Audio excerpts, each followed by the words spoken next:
ಬಾಹ್ಯಾಕಾಶ ಕ್ಷೇತ್ರದಲ್ಲಿ ಇಸ್ರೋ ಮತ್ತೊಂದು ಐತಿಹಾಸಿಕ ಸಾಧನೆಗೈದಿದೆ. ಕಾರ್ಟೋಸ್ಯಾಟ್ 2 ಉಪಗ್ರಹವನ್ನು ಯಶಸ್ವಿಯಾಗಿ ಉಡಾವಣೆ ಮಾಡಲಾಗಿದೆ. ಇನ್ನು ಉಪಗ್ರಹವನ್ನು ಹೊತ್ತಂತ PSLV-C38 ಉಡಾವಣಾ ರಾಕೆಟ್ ಶ್ರೀಹರಿಕೋಟಾದ ಉಪಗ್ರಹ ಉಡಾವಣಾ ಕೇಂದ್ರದಿಂದ ಗಗನಕ್ಕೆ ಚಿಮ್ಮಿದೆ.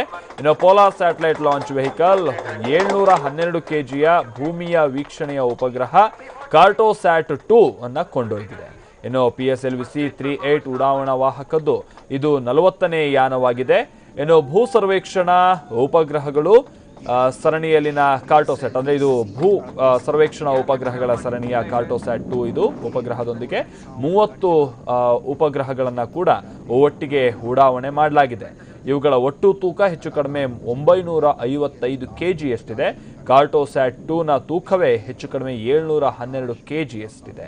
ಉಳಿದಂತೆ 30 ಸಣ್ಣ ಪುಟ್ಟ ಉಪಗ್ರಹಗಳು ಒಟ್ಟು ತೂಕ 243 kg. ಕಾರ್ಟೋಸ್ಯಾಟ್ನೊಂದಿಗೆ ಉಡಾವಣೆಗೊಳ್ಳುವಂತ 29 ಉಪಗ್ರಹಗಳು 14 ದೇಶಗಳಿಗೆ ಸೇರಿದ್ದಾಗಿದೆ.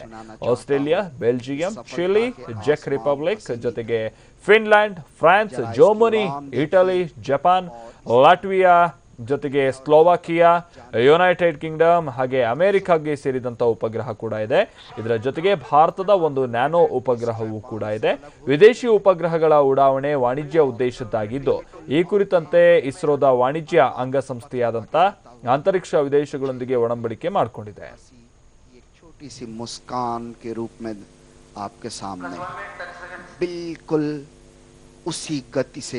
गतिमान PSLV-C38 हुए थे वो सेपरेट हो चुके हैं करीब करीब। जी हाँ, PS1 जब डाउनलोड करेंगे डेटा दिखा पाएंगे तो क्यूब 5.4 भी अलग हो चुका है। इसके बाद के सेपरेशन इसके बाद के जो पृथक्करण शेष after about 7 minutes from now. What Mr. Director?